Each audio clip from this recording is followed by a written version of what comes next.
Here OS reviews in this video. We're taking a quick look at the JBL Tune 510 BTS. These are wireless Bluetooth headphones that are basic but also budget-oriented, retailing for $50, but often goes on sale for less than that if you're shopping around. I've seen them go as low as $30 during the holiday season, so these won't really break the bank and give you a good idea of what an entry-level pair of headphones deliver here in 2025. Now, if we take a closer look at the packaging, here's something that stood out to me is it says JBL by Harman, and it's only when searching that up that I realized that since 2017, the Harman Group has been owned by Samsung Electronics, so this is a subsidiary now of Samsung and includes brands such as JBL AKG as well as Harman Kardon, so it's all under the same family.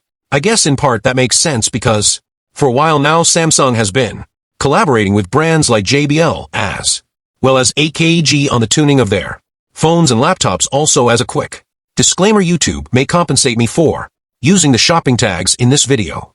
However, I picked this item up myself, and all the thoughts and opinions expressed are my own. No one is approving or previewing this video ahead of time. It is my honest review. It's just if you purchase it using the affiliate tags in this video, it may help out the channel anyways. Returning to the 510s, it specs actually comes in a couple of different colors, including the black version, but also in blue as well as even a rose pink and white. JBL also touts pretty impressive battery life, lasting upwards of 40 hours continuously before you have to recharge them again, and it does have quick charging as well, so just 5 minutes plugged in using USB Type-C will get you upwards of 2 hours of additional listening time, so this should be more than good enough for longer road trips.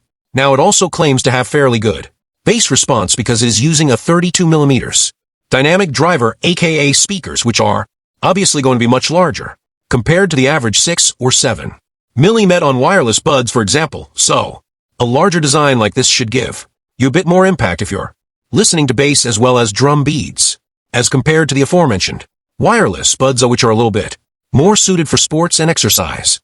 These can still be worn, obviously, if you're walking around, but if you're doing really vigorous movements such as constantly jumping up and down, that's where an even lighter design might be beneficial in terms of fit. By the way, the 510s are kind of on your style headphones as opposed to being fitting all the way over the years, as you can tell here, so the cushions are still going to be a little bit smaller, slightly more compact, can be folded down as well for even smaller profile, and also keep in mind they don't really have active noise cancellation built on, and so is just relying completely on the passive blocking capabilities of the cushion. If you do want true ANC though, you'll have to spend more for a JBL branded pair of headphones. They'd also tout multipoint connection though, using Bluetooth 5.0, so pretty up-to-date codec, and means you can pair with both a phone and a computer simultaneously and switch back and forth based on whatever device is playing back. Audio does also have a small integrated mic for answering phone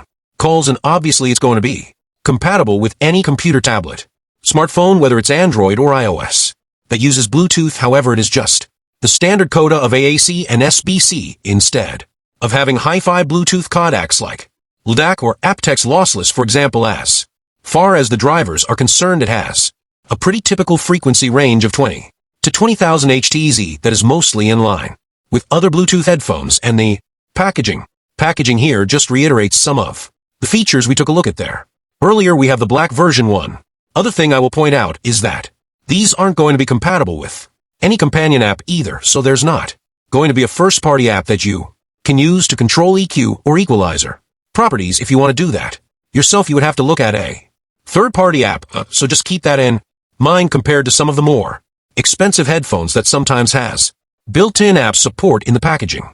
Here we have just the headphones themselves, an orange accented Type-C cable, and then just a quick user guide design.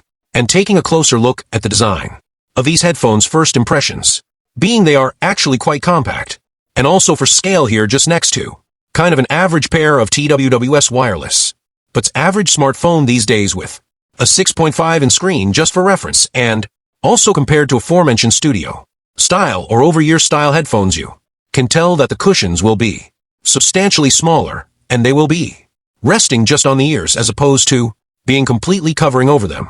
Turning them around though, the cushions do feel pretty soft and nicely padded, albeit it seems to be some type of sponge that's wrapped over using a thin layer of fabric and also cheaper to manufacture compared to protein leather. That's used on some more expensive headphones, so this type of texture over time has the possibility of flaking a little bit more easily after, say again, 5 to maybe 8 years of use, but to be completely honest, these are cheap enough and disposable enough that it might not really matter if you're trying to use them casually for again a couple of years, maybe upgrade that point to something else, but just something I do want to point out. I will also mention that again, unlike more expensive headphones, these cushions don't seem to be really user replaceable. You can't pop them out for washing. They are just kind of permanently glued on there. But again, just a quick note, otherwise the body here is constructed out of polycarbonate plastic, including kind of the hinge components as well if you extend it. So there's not going to be quite as many alloy or metal construction on some of the moving arms. Keeping in mind the budget price, I wouldn't say that is too unexpected, and for again mostly plastic build, that still doesn't feel too cheap. I would say decent overall swaying as you're handling it. The cushion here on the headband though is definitely on the thinner side. It's not going to be as generously padded as on some of the again more expensive headphones. That being said, also keep in mind that these are already more compact and lightweight, so it's not going to provide as much stress anyway as you're wearing them. Also coupled with the pretty flexible arms that can pivot in and out as you're adjusting the angle, still makes it a fairly ergonomic and comfy wearing experience. Again, with those cushions as well. Maybe the only side note is I did feel like they were initially a bit tight over my head, but overall they are flexible enough, and again the cushions are soft enough that, generally speaking, I didn't have too many issues as far as comfort is concerned. One last point about the build I'll mention is the headband portion is technically using a slightly more premium kind of synthetic leather like texture memory foam compared to again the one used on the cushion. Anyways, on the right side is where you have all the controls, including the power key that you can hold on for a couple of seconds and it will automatically go into the pairing mode. You'll see the LED status here also glow, and this is a multicolored LED that will turn red if the power is below 20% and also green if it reaches 100% when you're charging. There's also going to be dedicated volume keys, and there's a little bit of a tactile bump that makes it easy for you to feel your way around as you're wearing them. The middle button here, for example, can be pressed to play and pause music, or if there's an incoming call, you controls can also tap to answer, reject the call, plus double tap to trigger the smart voice assistant on your phone, and even long press for 2 seconds to mute the microphone if you're in a call, which is actually a pretty handy shortcut. Last but not least, you can hold on the volume keys to also act as skip track commands if you tap on the middle key, plus the volume up key at the same time. For 2 seconds, you're able to enter the pairing mode if you want to add a second device. So overall, the connection impressions process is quite simple and straight forward, just going into your Bluetooth settings and you'll be able to pair. And one other subtle detail I appreciate about JBL headphones here is, unlike a lot of other generic lower cost Bluetooth headphones that will sometimes have voice prompts saying with a funny accent connecting or power on, power off, that is just a little jarring at times. These ones don't have any of those, so it's just using simple B. It feels pretty high quality as far as the sound effects are concerned. Moving into sound quality and performance, I would say that's really the saving grace of the JBL 510s, because the audio performance definitely punches above its weight. In fact, I would dare say it's as good sounding as many $1 to $150 headphones I've tried, which is impressive considering these are a third or a fourth of their price, and when it comes to just detail, you're able to pick up a ton of nuances. For lack of a better description, everything just sounds right the moment you begin listening to music.